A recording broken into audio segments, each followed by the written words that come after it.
Señor y Padre nuestro que estás en el cielo, una vez más te agradecemos por tu infinita misericordia de permitirnos venir a adorarte en espíritu y en verdad. Y en nuestros corazones, Señor, hay una lucha intensa. Deseamos ser semejantes a Cristo, pero el enemigo está en el camino poniendo trampas, Señor. Repréndelo en esta hora y perdona en donde hemos fallado y hemos pecado. Lávanos en la sangre preciosa de Cristo y rogamos humildemente por la presencia de tu Santo Espíritu. Sabemos que estamos viviendo tiempos difíciles, pero el que habita el abrigo del Altísimo morará bajo la sombra del Omnipotente. Señor, en esta hora no soy digno de predicar tu evangelio, porque si fuera por tu justicia ya me hubieras cortado, mas sin embargo, en tu misericordia me permites predicar tu evangelio y contar de las maravillas que tú has hecho en cada uno de nosotros. Por eso, Señor, me pongo en tus manos para que sea un instrumento. Usa mis pensamientos, mi boca, mi labio, para que sea un mensaje que podamos comprender para enfrentar el tiempo que está enfrente de nosotros. Y entonces, cuando atravesemos ese momento difícil, podamos ser trasladados al reino de los cielos. Te ruego por cada alma en este lugar, gracias por darnos la oportunidad de servirte y que todo sea para honra y gloria de tu nombre. En el nombre de Jesús lo pedimos. Amén.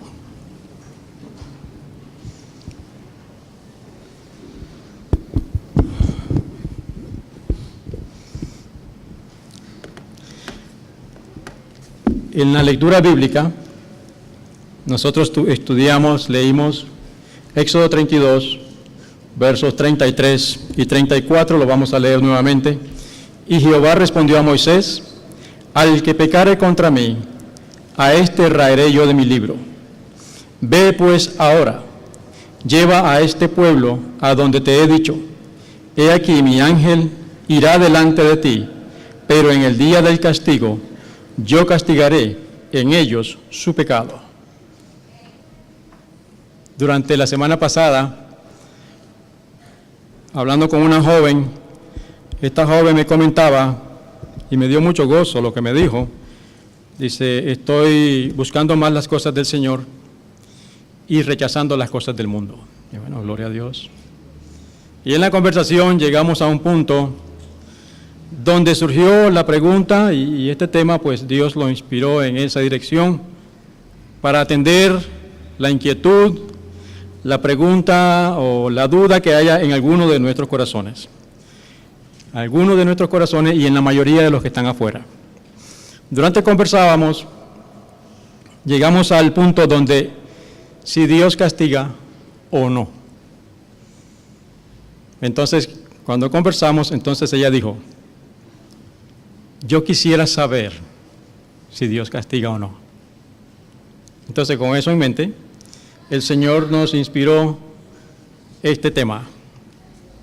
Aunque yo lo estaba preparando y no sabía cuándo iba a presentarlo, pero bueno, gloria a Dios.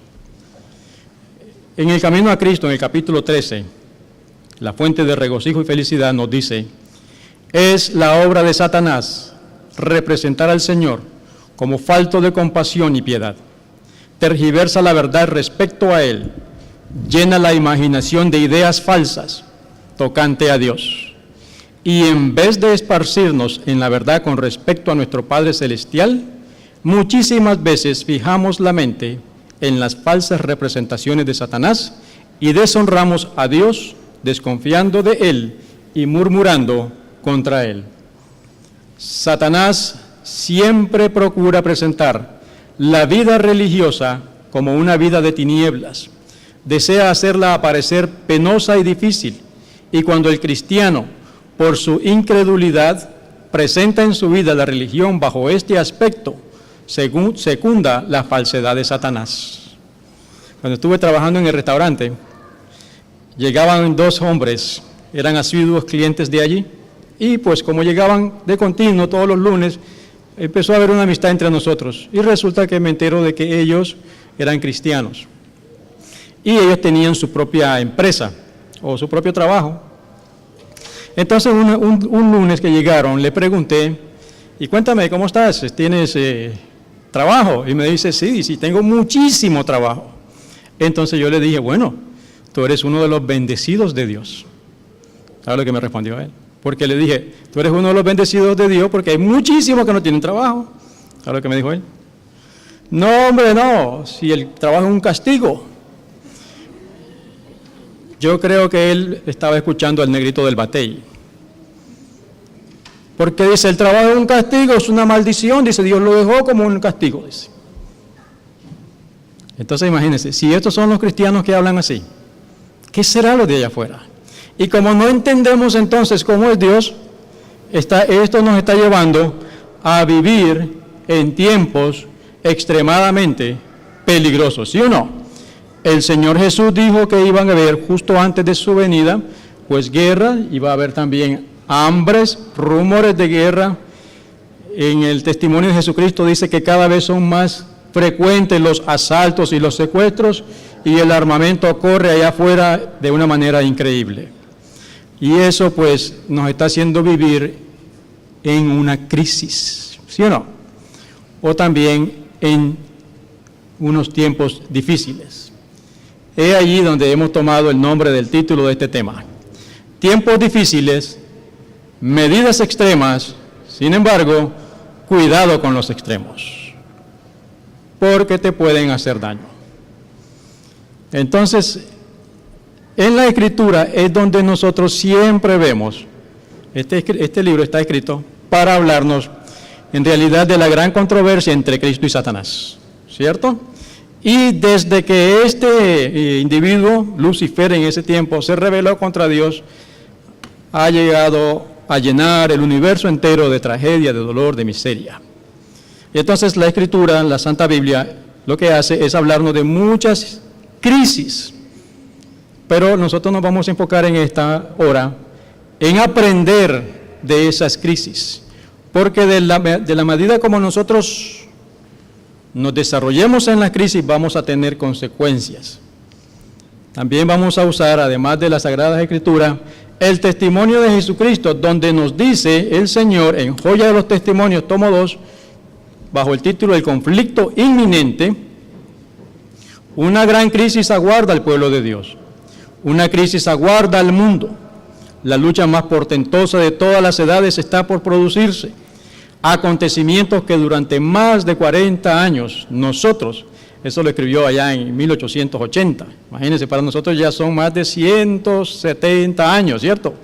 Basados en la autoridad de la palabra profética, hemos declarado inminentes, se están cumpliendo ante nuestros ojos, ¿sí o no? Pero nosotros vamos a tomar la Escritura, porque toda la Escritura es inspirada por Dios y es útil para enseñar, para corregir, para instruir, para que nosotros sepamos cómo vamos a enfrentar esta crisis. Decía entonces que la primera crisis empezó en el cielo y luego con Adán y Eva cuando decidieron desobedecer a nuestro Dios en Génesis capítulo 3, y de ahí en adelante una serie de crisis, pero en esta hora queremos tomar la que está en Levítico 10, 1 al 3. En Levítico 10, 1 al 3, dice, Nadab y Abiú, hijos de Aarón, tomaron cada uno su incensario y pusieron en ellos fuego, sobre el cual pusieron incienso, y ofrecieron delante de Jehová fuego extraño, que él nunca les mandó. Y salió fuego de delante de Jehová, y los quemó, y murieron delante de Jehová. ¿No suena como un Dios misericordioso, Y lo que sigue a continuación es aún más duro. Entonces dijo Moisés a Aarón, esto es lo que habló Jehová diciendo, en los que a mí se acercan, me santificaré, y en presencia de todo el pueblo seré glorificado. Y Aarón cayó. Ese es un tiempo de crisis, ¿sí o no? ¿Usted imagina como padre que suceda eso en la presencia de usted viendo eso y que Dios le diga, calla? ¿No parece un Dios misericordioso? Entonces, aquellos perversos que tergiversan la Escritura dicen, ve, ahí está diciendo que Dios es un Dios verdugo.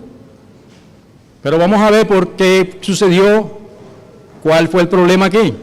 Vamos a tomar otra crisis, y de paso ustedes pueden estudiarlo en casa y pídanle al Señor que nos muestre qué es lo que está, las lecciones que hay ahí para nosotros. La otra fue número 12. Recuerde que Aarón cayó, pero parece que Aarón, y como todo humano, se quedó con la espinita. En número 12, 1 y 2 nos dice, María y Aarón hablaron contra Moisés a causa de la mujer cusita que había tomado, porque él había tomado mujer cusita. Y dijeron, ¿solamente por Moisés ha hablado Jehová? ¿No ha hablado también por nosotros? ¿Y quién lo oyó? Y lo oyó Jehová. Y sigue el relato, y saltamos al versículo 8, donde Dios dice, cara a cara hablaré con Moisés, y claramente, y no por figuras, y verá la apariencia de Jehová. ¿Por qué, pues, no tuviste temor de hablar contra mi siervo Moisés? Y entonces el versículo 9 dice, entonces la ira de Jehová se encendió contra ellos, y se fue. Y la nube se apartó del tabernáculo, y he aquí que María estaba leprosa como la nieve, y miró Aarón a María, y he aquí que estaba leprosa. Y dijo Aarón a Moisés, Señor mío, no pongas sobre nosotros este pecado, porque locamente hemos actuado y hemos pecado.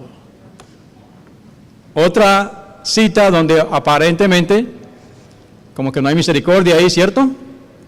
Ahora dice Aarón, le echa la culpa a Moisés, no pongas este pecado sobre nosotros. ¿Quién fue que habló? Ellos, pero le estaban echando la culpa a Moisés. Aquí hay otra cita, otra crisis en número 16, la rebelión de Coré, Datán y Abirán. A ver. Allí nos dice en el versículo 19, en casa leemos todo el capítulo completo. Ya Coré había hecho juntar contra ellos toda la congregación a la puerta del tabernáculo de reunión. Entonces la gloria de Jehová apareció a toda la congregación, y Jehová habló a Moisés y a Aarón diciendo, apartaos de entre esta congregación y los consumiré en un momento. Wow. Dice en conflicto y valor, rebelión en el campamento. Es casi imposible a los hombres infligir a Dios mayor insulto que el que consiste en menospreciar y rechazar los instrumentos que Él quiere emplear para salvarlos. En la rebelión de Coré, Datán y Abirán, dice que la tierra se abrió y fueron tragados. Otra vez, parece difícil ahí entender cómo es que un Dios misericordioso, amoroso, haya permitido eso instantáneamente.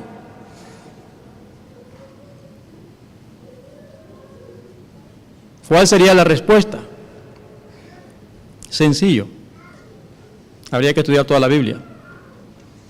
Todos estos individuos estuvieron cautivos en Egipto. Todos estos individuos vieron la mano poderosa de Jehová hacer caer las plagas, y no les tocó a ellos. Todos estos individuos vieron cómo Dios los guiaba en columna de fuego por la noche y columna de nube durante el día. Todos estos individuos vieron a Jehová Dios abrir el mar rojo cuando el enemigo venía detrás de ellos. Todos estos individuos vieron a Dios dándole maná por 40 años, hermano. Ese es un Dios misericordioso. Pero cuando las personas se van arriba y queremos hacer nuestras decisiones, allí nos metemos en problemas. Entonces, por eso es, ahora bien, cuando nosotros somos llamados por Dios y aceptamos la invitación y venimos a ser hijos de Dios, entonces dice acá que entre los que se acercan a Dios, Él debe ser glorificado. Por lo tanto, cuando yo decidí ser cristiano, yo dije dejar de ser del mundo y no puedo seguir siendo mundano ni actuando como la gente del mundo. Debe haber algo diferente, algo tiene que cambiar en mí. Porque Él dice que en los que a mí se acercan seré santificado. ¿Por qué? Porque la vida de cada uno de nosotros es una carta de amor que Dios manda a las personas que están a tu alrededor. Por eso estos individuos allí mismo les cayó. Ahora bien, Dios no castiga, porque ya leímos en la lectura bíblica que hay un día que va a ser castigado, porque Dios no ha castigado a nadie todavía. Entonces, ¿qué ha pasado con ellos? Debemos de entender que Dios dice que el que sea rebelde será cortado de su pueblo. Porque si Dios castigara, entonces Satanás ya no existiera. ¿Qué hace Dios? Los manda a descansar porque ya han pasado la copa de la misericordia, de la gracia, y ahora ya están descansando hasta que Cristo venga. El día del castigo es también conocido como la obra extraña de Jehová Dios, porque Timoteo dice que Dios no quiere que nadie se pierda, sino que todos procedamos al arrepentimiento. Entonces todavía a esta gente fueron cortadas, igual que los antediluvianos. Va a haber un día en que todos van a recibir ya sea la recompensa vida eterna o la destrucción eterna. Aparentemente, después de esos eventos ya no hubo más situaciones tan drásticas de eliminar instantáneamente al pecador, aunque sí hubieron algunos casos. Entonces David escribió, o más bien Salomón, en Eclesiastés 8:11, nos dice: por cuanto no se ejecuta luego sentencia sobre la mala obra, el corazón de los hijos de los hombres está en ellos dispuestos para hacer el mal. O sea que Dios ha permitido ahora, por ejemplo, si fuera el mismo, o es el mismo Dios, pero si Dios ahora mismo se presentara ante nosotros, ¿cuántos de nosotros quedaríamos vivos? ¿Cómo así? Pero si somos el pueblo de Dios. Pero hay pecado en nosotros entonces, que nos destruiría.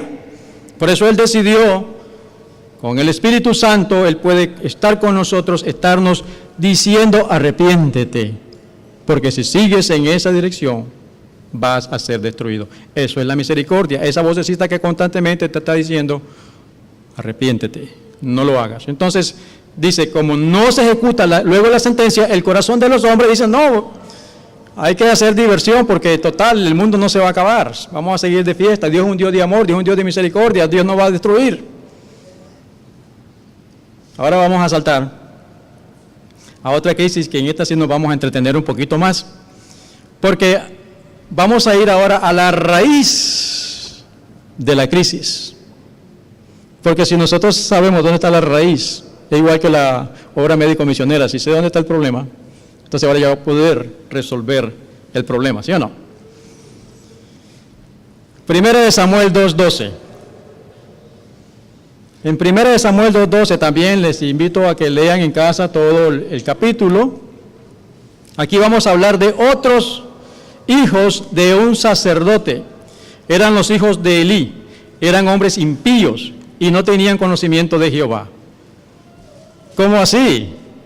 Si eran los hijos del sacerdote, del sumo sacerdote. Y por ellos ser así, eso trajo al pueblo de Israel una gran crisis, y el arca cayó en manos de los filisteos. ¿Cómo se llamaba ese día? Cuando cayó Elí y se golpeó la nuca y murió. Antes de morir dijo: Icabod, la gloria de Dios ha sido quitada. Seguimos leyendo en el versículo 22, pues ya leímos que no conocían a Dios, pero Elí era muy viejo y oía de todo lo que sus hijos hacían con todo Israel, y cómo dormían con las mujeres que velaban a la puerta del tabernáculo de reunión.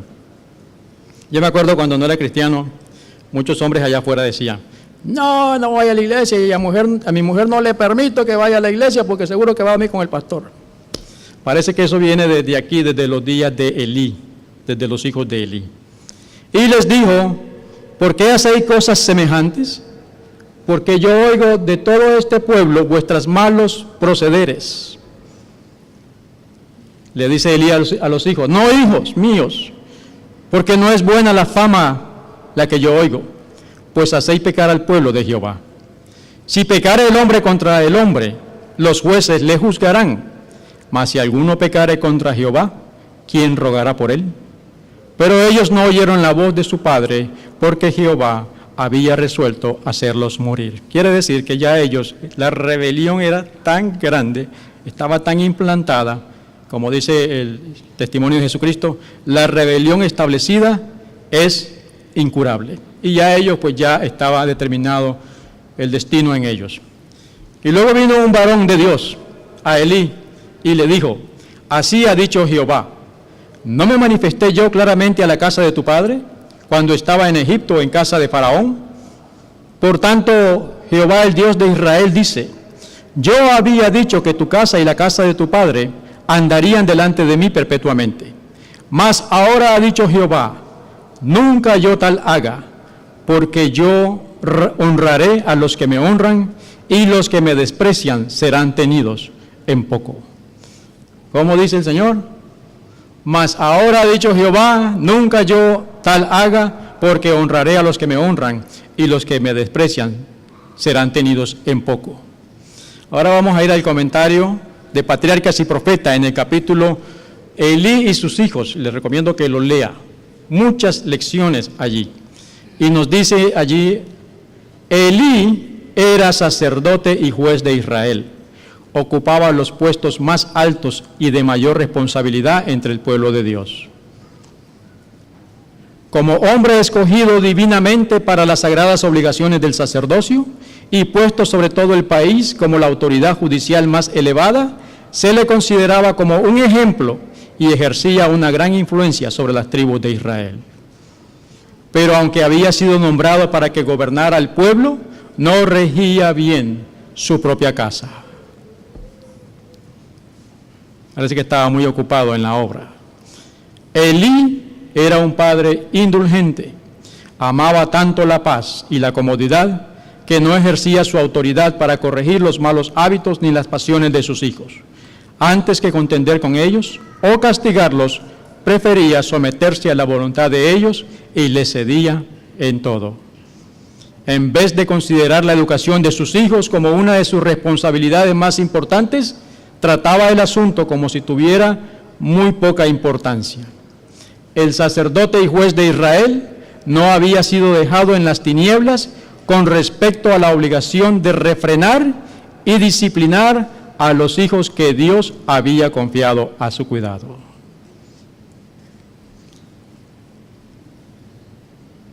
Pero Elí se sustrajo a estas obligaciones porque significaban contrariar la voluntad de sus hijos y le imponían la necesidad de castigarlos y de negarles ciertas cosas. Sin pensar las consecuencias terribles de su proceder, satisfizo todos los deseos de sus hijos y descuidó la obra de prepararlos para el servicio de Dios y los deberes de la vida. Dios acusó a Elí de honrar a sus hijos más que al Señor. Antes que avergonzar a sus hijos por sus prácticas impías y odiosas, Elí había permitido que la ofrenda destinada por Dios a ser una bendición para Israel se trocase en cosa abominable. Oiga, note eso. ¿Qué hizo Dios? Acusó a Elí. Ay, ¿cómo nos verá Dios a nosotros? Y eso trajo la crisis de sus días. Los que siguen sus propias inclinaciones, en su afecto ciego por sus hijos, y permitiéndoles que satisfagan sus deseos egoístas, no les hacen sentir el peso de la autoridad de Dios para reprender el pecado y corregir el mal. Ponen de manifiesto que honran a sus hijos, impíos más que a Dios. Sienten más anhelo por escuchar la reputación de ellos que por glorificar a Dios, y tienen más deseo de complacer a sus hijos que de agradar al Señor y de mantener su servicio libre de toda apariencia de mal. A Elí, como sumo sacerdote y juez de Israel, Dios le consideraba responsable por la condición moral y religiosa de su pueblo, y en un sentido muy especial por el carácter de sus hijos. Él debió haber procurado refrenar primero la impiedad por medidas benignas, pero si éstas no daban resultados positivos, debiera haber dominado el mal por los medios más severos. Provocó el desagrado del Señor al no reprender el pecado ni ejecutar justicia sobre el pecador. No se podía confiar en él para que mantuviera puro a Israel. Aquellos que no tienen suficiente valor para reprender el mal, o que por indolencia o falta de interés no hacen esfuerzos fervientes para purificar la familia o la iglesia de Dios, son considerados responsables del mal que resulte de su descuido del deber. Ay, oiga eso, bastante tengo yo con mi vida propia, con el yo mío, y ahora se me cargan también los pecados de la esposa y de los hijos en la familia. Y si soy anciano, pastor o líder, la condición de la iglesia se me cobra a mí también. ¡Wow! son considerados responsables del mal que resulte de su descuido del deber. Son tan responsables de los males que hubiéramos podido impedir en otros por el ejercicio de la autoridad paternal o pastoral, como si hubiésemos cometido los tales hechos nosotros mismos. Está seria la cosa. Por eso, hermanos, nosotros somos una familia y nosotros debemos de ayudarnos unos a otros, no estar en una guerra abierta. Aquí no hay una lucha de poder, hay una cabeza, Cristo Jesús. Dios es un Dios de orden y Dios pone sus dirigentes. Si el dirigente está haciendo contrario a lo que Dios dice, déjelo que Dios se va a encargar de él, usted siga obedeciendo a Dios. Por eso, cuidado con los extremos, no se vaya ni para un lado ni para el otro, siga el camino, la verdad y la vida, que es Cristo Jesús. O sea que todos esos pecados también nos cargan a nosotros los dirigentes. Ay, mamá. Elí no administró su casa de acuerdo con los reglamentos que Dios dio para el gobierno de la familia. Siguió su propio juicio. Ahora, ¿cuáles son los reglamentos que Dios le dio? Los estatutos, decretos, ordenanzas, preceptos, mandamientos y la ley de Dios. 6 cosas dio Dios para el pueblo de Dios. Hoy solamente nos hemos enfocado en la ley de Dios y entonces como no se enseñan ni los preceptos, porque se me dice a mí como padre cómo yo debo de actuar en mi hogar, como esposo, como hijo, como hermano, como individuo, cómo yo debo hacer negocio con cualquier persona, cómo yo debo cuidar mi cuerpo, todas esas cosas para ser un pueblo santo, una nación santa. Pero Elí descuidó eso y siguió su propio juicio.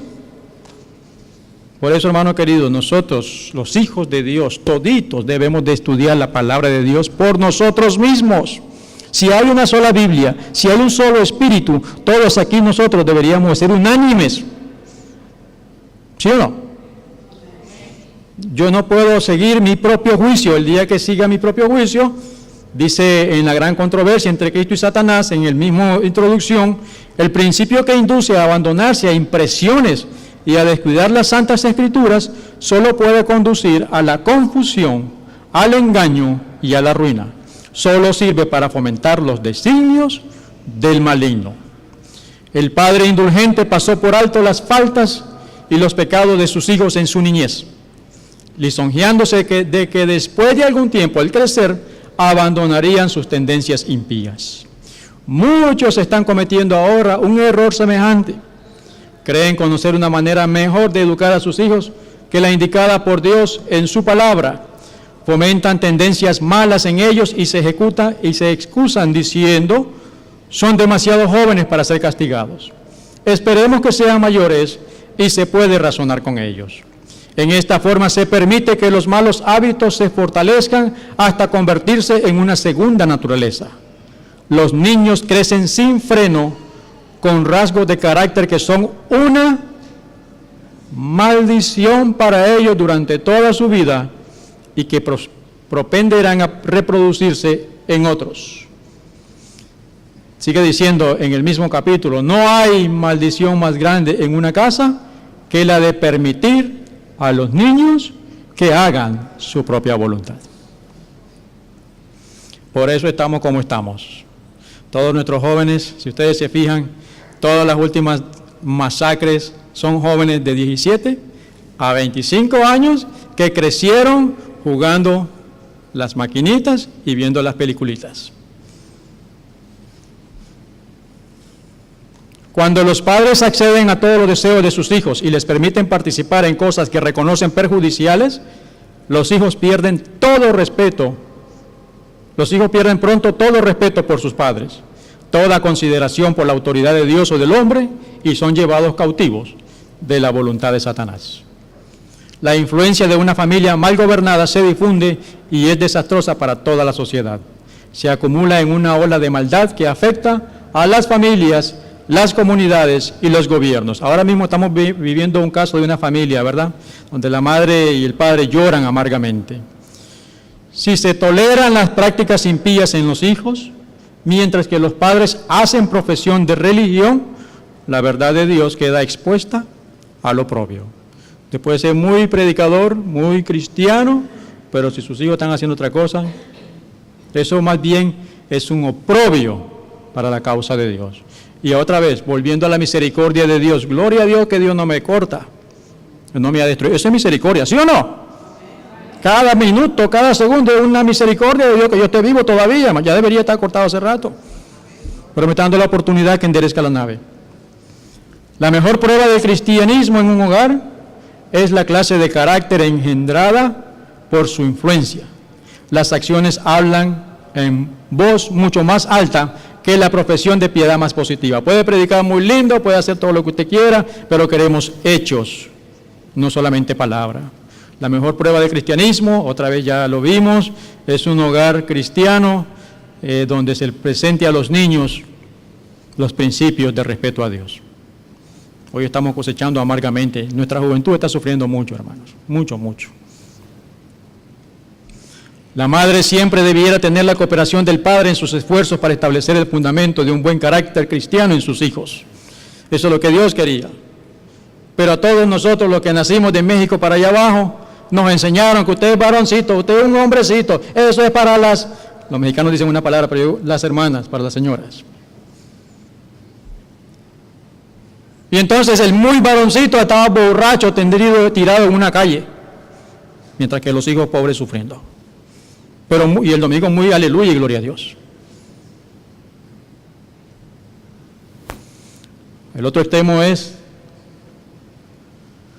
un padre excesivamente cariñoso no debiera cerrar los ojos a las faltas de sus hijos porque le resulte desagradable corregirlos. El otro extremo es, no, el pobrecito, el niño. Dice, debiera inculcarse en la mente de los niños los principios correctos. Si los padres se unen en esta obra de disciplina, los niños entenderán lo que se requiere de ellos. Pero si el padre, por palabra o apariencia, muestra que no aprueba la disciplina que da a la madre, si cree que ella es demasiado estricta y piensa que él debe compensar la rigurosidad con mimos y con descendencias, se arruinarán los hijos. Los padres complacientes recurrirán a engaños y los hijos pronto sabrán que pueden hacer lo que les plazca. Los padres que cometen este pecado contra sus hijos son responsables ¿de qué? La pérdida de sus almas.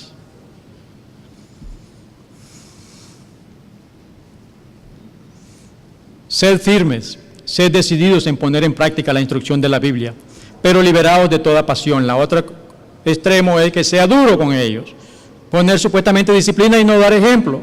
Recordad que cuando sois ásperos e irrazonables ante vuestros pequeños, les enseñáis a hacer lo mismo. En Efesios 6:4 nos dice el Señor, y vosotros padres, no provoquéis a ira a vuestros hijos, sino criadlos en disciplina y amonestación del Señor. Dios os requiere que eduquéis a vuestros hijos, usando en vuestra disciplina toda la táctica de un sabio maestro que está regido por Dios. Imagínate, si nunca había tocado la Biblia, no había Biblia en casa. Antes de mucho la misericordia de Dios. Si el poder de Dios que convierte se ejerce en vuestro hogar, vosotros mismos aprenderéis constantemente. Representaréis el carácter de Cristo y agradarán a Dios vuestros esfuerzos en este sentido. Nunca descuidéis la obra que debiera hacerse para los miembros menores de la familia del Señor. Padres, vosotros sois la luz de vuestro hogar. Brille pues vuestra luz en forma de palabras amables, en sedantes tonos de voz. Quitad de ellas el aguijón mediante la oración a Dios en procura de dominio propio.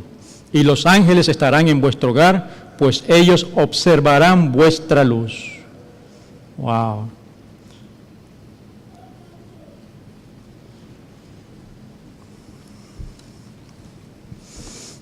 Perdón por la pausa, pero cuando yo estaba construyendo este tema, ahí hay un verdadero hombre, hermano. Como tiene a su niña, tiene a su niño enseñándole. Y mire la cara de ese niño. Y me acordé de mis hijos, ¿ve? Que cuando uno está niño, ¿a quién tiene sino a papá y mamá? Y si papá y mamá no me enseñaron cuando fui pequeño, el mundo que voy a vivir va a ser cada vez más duro. Y le pedí perdón a mi Dios por, descuidar. Mira este rostro de ese niñito.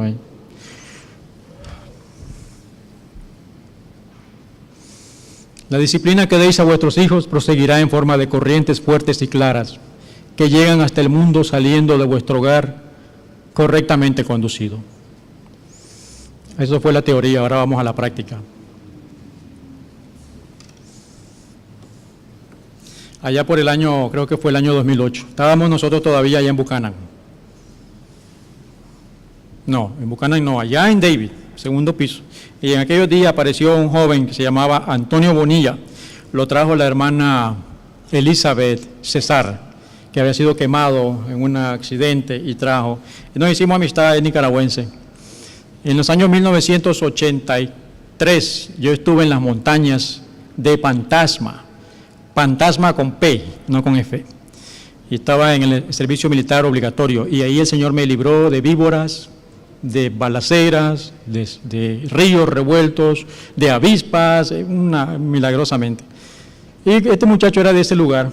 Y como nos hicimos amigos, acordamos de que, curiosamente, yo le había pedido a Dios antes de conocerlo a él, Señor, a mí me gustaría volver a Pantasma, pero quisiera ir con otro ejército, porque yo estaba con el ejército de aquí, y ahora quería ir con el ejército de Cristo Jesús.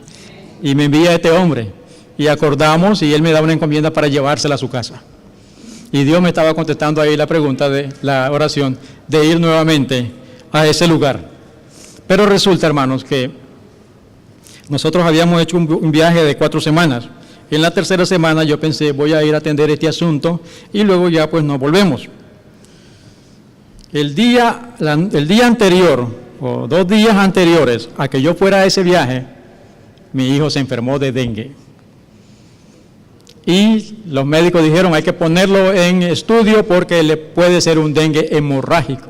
Y si es un dengue hemorrágico, el muchacho se va a morir. A la mañana siguiente, hermano, ¿qué usted hace? ¿Usted va a hacer lo que tiene que hacer o se queda cuidando a su niño? Y esta es otra de las trampitas de Satanás. Porque Satanás usa mucho los sentimientos y las emociones. Me levanté a las 4 de la mañana, el muchacho estaba allí en una cama. Y le dije, mira hijo, si yo me quedo aquí, ¿qué puedo hacer? No puedo hacer nada. Pero si yo le obedezco a Dios, Él te va a cuidar a ti. Y lloré con él y me fui. Cuando llego allá, me dice el pastor de allá, porque yo le conté la situación, tengo esta situación, y él me dice, no se puede ir, hermano, porque hemos invitado por radio, dice, a todo este pueblo, dice, y van a estar en el estadio para escuchar a un predicador que viene de los Estados Unidos.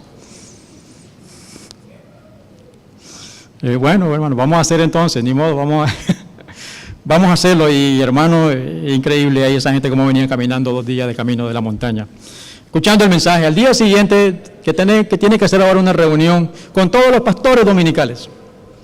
Entonces les dimos los estudios, les dimos mensajes, y entonces ya cuando ya estoy concluyendo, le digo al hermano, yo tengo que irme inmediatamente porque tengo al muchacho que está enfermo. Cuando estamos ahí conversando, aparece un hombre en medio de la reunión de todos los pastores y dice, ¿quién es Francisco Moncada? ¿Quién es Francisco Moncada? Y entonces me sorprende. Dice su esposa que tiene que regresar inmediatamente porque su hija está enferma y la van a operar. Yo dije, wow. Pero espérate un momento, ¿quién es? ¿Es mi hija o es mi hijo? Y entonces ahora sí, hermano, dije yo, wow. Y ahí nosotros somos propensos a veces a dudar. Pero gloria a Dios que ese fue el proceso de entrenamiento, porque todavía en esos años yo tenía 3 añitos de ser cristiano. Y entonces cuando yo vengo con toda esa guerra aquí en la mente, y yo le dije al Señor, ¿será que me estoy volviendo fanático? Porque yo estoy aquí pensando que tú te has dicho que yo tengo que ir a predicar el evangelio a todo lugar. Pero ahora no solamente está mi hijo enfermo, sino que también mi hija enferma. Y ahora, Señor, si a mi hija la operan, tenemos el boleto de avión comprado. Y si ella tiene que quedarse en recuperación, entonces voy a perder el boleto, voy a perder el trabajo y se me hizo un mundo encima.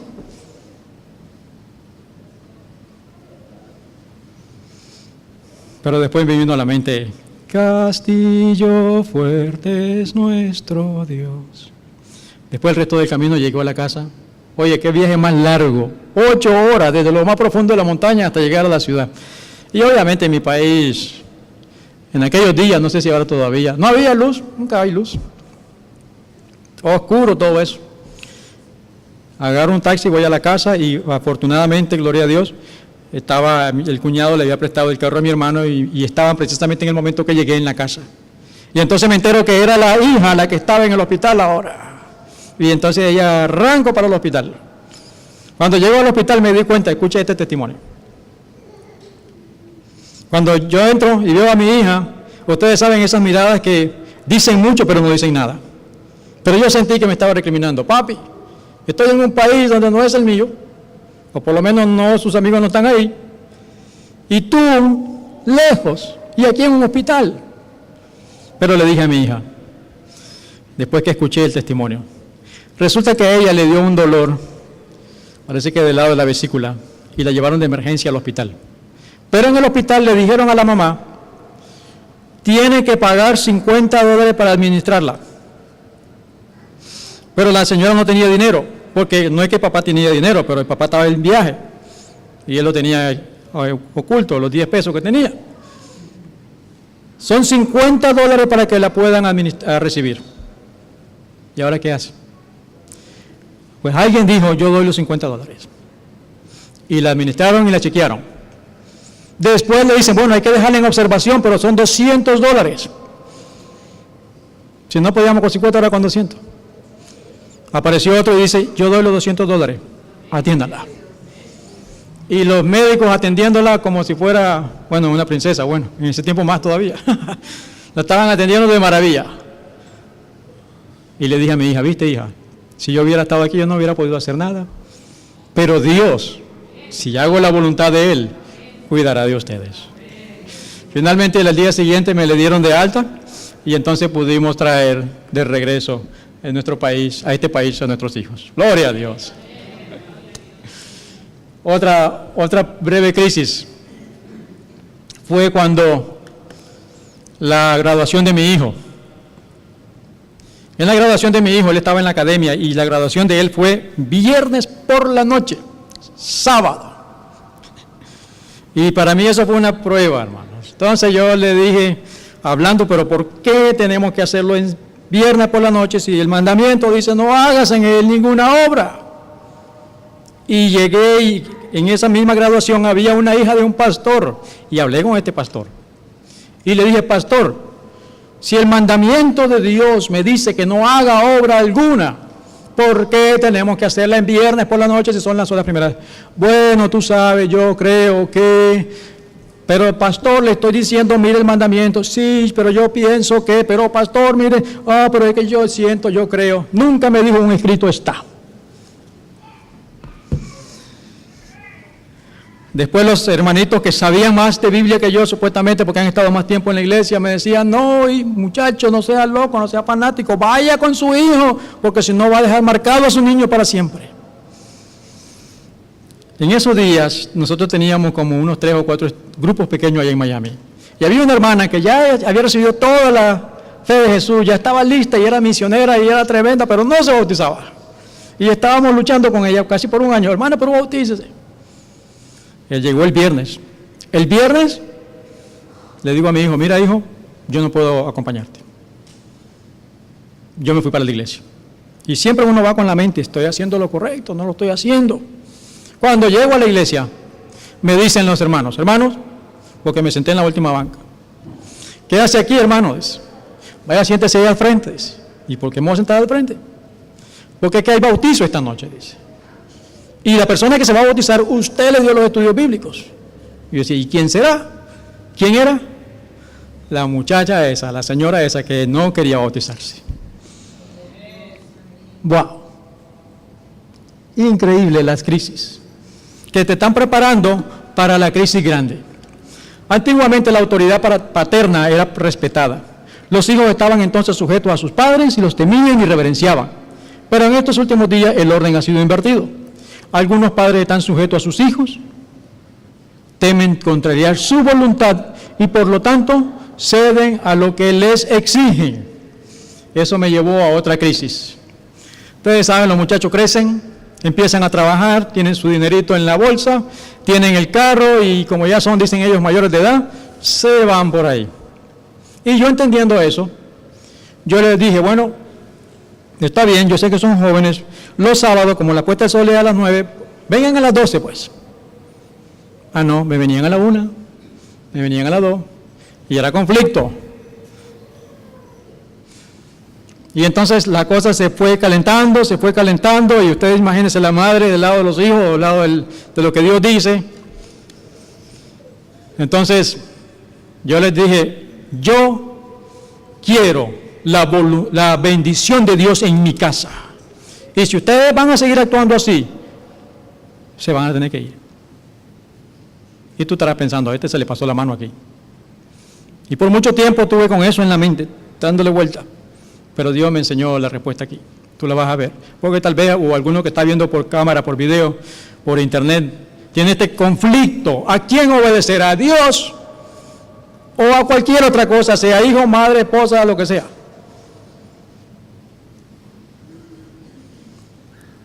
Pero mientras que los hijos están bajo el techo de sus padres y dependen de ellos, deben estar sujetos a su voluntad.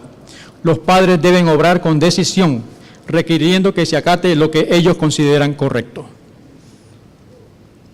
Algunos padres indulgentes que aman la comodidad temen ejercer una autoridad sana sobre sus hijos indisciplinados para que ellos no huyan del hogar.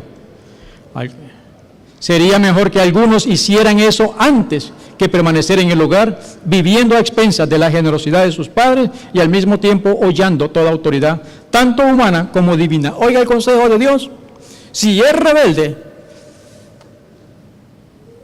pero la mayoría de nosotros no, que mi niño no se vaya. Sería muy provechoso que tales hijos tuvieran la plena independencia que se imaginan que es tan deseable, que aprendieran que se necesita esforzarse para vivir. Digan los padres, pero aquí está la respuesta, digan los padres al muchacho que amenaza con escaparse del hogar, hijo mío, si estás determinado a irte del hogar antes que someterse a reglas justas y debidas, no te lo impediremos. Si piensas que el mundo es más amistoso que los padres que te han cuidado desde la infancia, deberás descubrir tu error por ti mismo. Serás bienvenido cuando desees volver a la casa de tu padre para ser sometido a su autoridad. Las obligaciones son mutuas. Al paso que tú tienes alimento, vestido y cuidado paternal, a tu vez estás en la obligación de someterte a las reglas del hogar y a la sana disciplina. Mi casa no puede ser mancillada con el hedor del tabaco, con palabras viles o embriaguez. Deseo que los ángeles de Dios estén en mi hogar. Si estás plenamente determinado a servir a Satanás, mejor estarás con aquellos cuya compañía amas de lo que estarías en tu hogar. La crisis es por nuestros hogares y de ahí abarca la iglesia, la ciudad, el país, el mundo entero. Si nosotros no volvemos a Jehová Dios, entonces nosotros vamos a sufrir las consecuencias. Dios es un Dios misericordioso que todavía es misericordioso conmigo, pero yo tengo que tener claro que mi prioridad es Jehová Dios sobre todas las cosas. Hay uno en la Biblia que tuvo el balance perfecto. No fue perfecto porque pecó, pero tuvo el balance perfecto. ¿Saben quién fue? No. Abraham. En Génesis 18, 17, 19, ¿cuál fue el secreto de Abraham? Y Jehová dijo, ¿encubriré yo a Abraham lo que voy a hacer? Habiendo de ser a Abraham una nación grande y fuerte, y habiendo de ser benditas en él todas las naciones de la tierra, porque yo sé que mandará a sus hijos y a su casa después de sí que guarden el camino de Jehová, haciendo justicia, juicio, para que haga venir Jehová sobre Abraham lo que ha hablado acerca de él. ¿Cuál fue el secreto de Abraham? Respetar a Dios sobre todas las cosas. No le importó, o claro que le importó y le dolió, y tuvo que tomar una decisión, si sacrificar a mi hijo u obedecer a Dios. Hoy vemos la recompensa de Abraham, ¿sí o no? Nosotros hoy día somos los nuevos Abraham. Depende de nosotros, hermanos queridos. Números 14, 18 y 19. Jehová, tardo para la ira y grande en misericordia, que perdona la iniquidad y la rebelión, aunque de ningún modo tendrá por inocente al culpable. Ahí está el balance. Y muchas veces nosotros, y he oído muchas oraciones por toda parte que voy, Señor, ten misericordia de nosotros. ¿Sabe lo que le está diciendo usted a Jehová Dios? Eres un verdugo. No retires de nosotros tus muchas misericordias. Es la manera correcta. No retires de nuestros hijos tus misericordias, porque ya dentro de poco los ángeles van a ser retirados con la misericordia para nunca más volver. Y la situación del mundo va a ser terrible. Una gran crisis aguarda al pueblo de Dios, una crisis aguarda al mundo. La lucha más portentosa de todas las edades está por producirse. Acontecimiento que durante más de 40 años nosotros, basados en la autoridad de la palabra profética, hemos declarado inminente, se está cumpliendo ante nuestros ojos. Ya se ha instado a los legisladores de la nación a estudiar la cuestión de una enmienda de la Constitución para restringir la libertad de conciencia. Ha llegado a ser de interés e importancia nacional la cuestión de imponer la observancia del domingo. Bien sabemos cuál será el resultado de este movimiento. ¿Estamos listos para la crisis? ¿Hemos cumplido fielmente el deber que Dios nos ha confiado de advertir al pueblo acerca del peligro que le espera? Dice el Señor que los entendidos entenderán. Y lo que ha pasado en Boston en estos últimos días, toda la ciudad tomada por el ejército, donde nadie podía salir de sus casas. Es lamentable lo que está sucediendo. Y nosotros sabemos que una gran crisis nos espera. El Señor ha dejado las indicaciones que nosotros debemos de salir de las ciudades. Y luego dice 1 de Timoteo 5, 7, 8. Manda también estas cosas para que seas irreprensibles, porque si alguno no provee para los suyos y mayormente para los de su casa, ha negado la fe y es peor que un incrédulo. El Señor dio todas las indicaciones claritas. Yo puedo predicar muy lindo, pero si yo no hago provisión para los míos, entonces Dios me va a castigar. Absolutamente. Yo voy a cumplir lo que yo coseché, yo voy a recoger lo que yo sembré. Dios por mucho tiempo ha dicho, prepárate para lo que viene, haz provisión. ¿Ustedes creen que yo ahora, después de todo lo que he predicado, voy a ir donde mi papá un día y decirle, aquí vengo con la mujer, con mis 2 hijos que ya tienen también pareja o si tienen nietos, viejo, vengo para que me des de comer? Yo lo autorizo a él que me saque a bazucazo de la casa. Porque muy cristiano y todo lo que tú quieras, si no haces provisión para tus hijos, para tu familia, para la crisis que nos viene, porque esto se nos vino encima. Y no quieren enseñarnos. Pero Dios siempre en su misericordia, aguantando todavía por un momento más. Ya vieron el secreto cuál es. Obedece a Dios sobre todas las cosas. Obedece lo que Él ha dicho que debemos de hacer y Él va a responder. Por eso Dios nos dio el Salmo 91. El Salmo 91 del 1 en adelante, todo el Salmo es para la crisis de los últimos días. El que habita al abrigo del Altísimo morará bajo la sombra del Omnipotente. Diré yo a Jehová, esperanza mía y castillo mío, mi Dios en quien confiaré. Él te librará del lazo del cazador, de la peste destructora. Con sus plumas te cubrirá y debajo de sus alas estarás seguro. Y el versículo 14 da la clave, porque ha conocido mi nombre. Bueno, esto ya no es juego más. La cosa está bien fea. Y Dios, libro Maranata dice, los eventos de los últimos días han sido claramente revelados, pero hay muchos dentro del pueblo de Dios que no tenemos idea de lo que viene. Todavía, hermano querido, Dios es un Dios de misericordia, pero ya está llegando al final. Ya ha dado todas las posibilidades, todas las oportunidades. Quiera el Dios del cielo que estos últimos días los aprovechemos para consagrarnos totalmente a Dios, para pedirle perdón, para pedirle que aumente nuestra débil fe y para que Él, yo quiero invitarte, entrega tu hogar a Dios en este momento. Entrega tu alma a Dios en este momento. Entrega a tus hijos, porque es lo que nos vamos a llevar al reino de los cielos. Quiere, al igual que yo, decirle a Dios: Señor, aumenta mi débil fe. Ayúdame a comprender cuán maravilloso tú eres, cuán misericordioso tú eres, porque nada pasa sin que Él nos lo permita. Y esto no está peor de lo que está, porque Él en su misericordia está esperando para que el pueblo despertemos y hagamos lo que tenemos que hacer. Vamos a orar para decirle al Señor: ayúdanos, porque todo lo puedo en Cristo que me fortalece.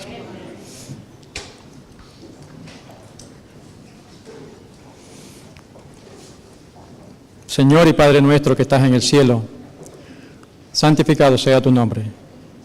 Cuán maravilloso tú eres, Señor, porque las pruebas de cada día en nuestros hogares nos están preparando para la grande, Señor. Aquí está tu pueblo. Hay preguntas en muchas personas que si tú castigas, que si tú eres severo. Pero al leer tu palabra y leer el testimonio de Jesucristo, escucho y leo declaraciones como: Dios desea que todos sus hijos e hijas seamos felices, obedientes y llenos de paz.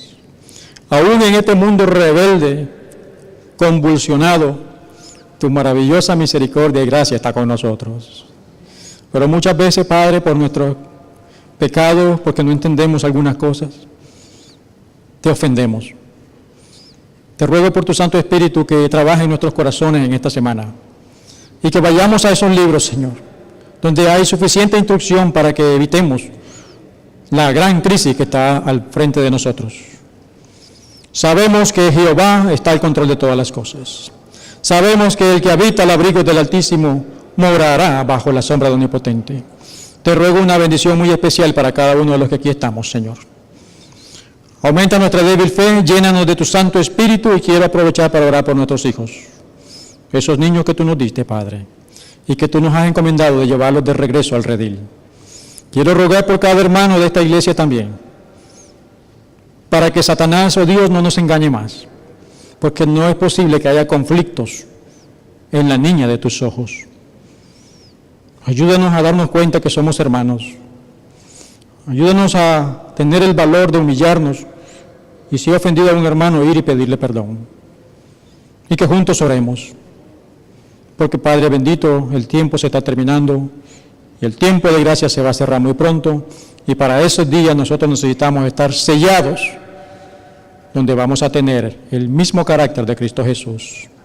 Ruego de una manera especial por Dania, Señor. Guíala. Tú nos levantaste, Señor.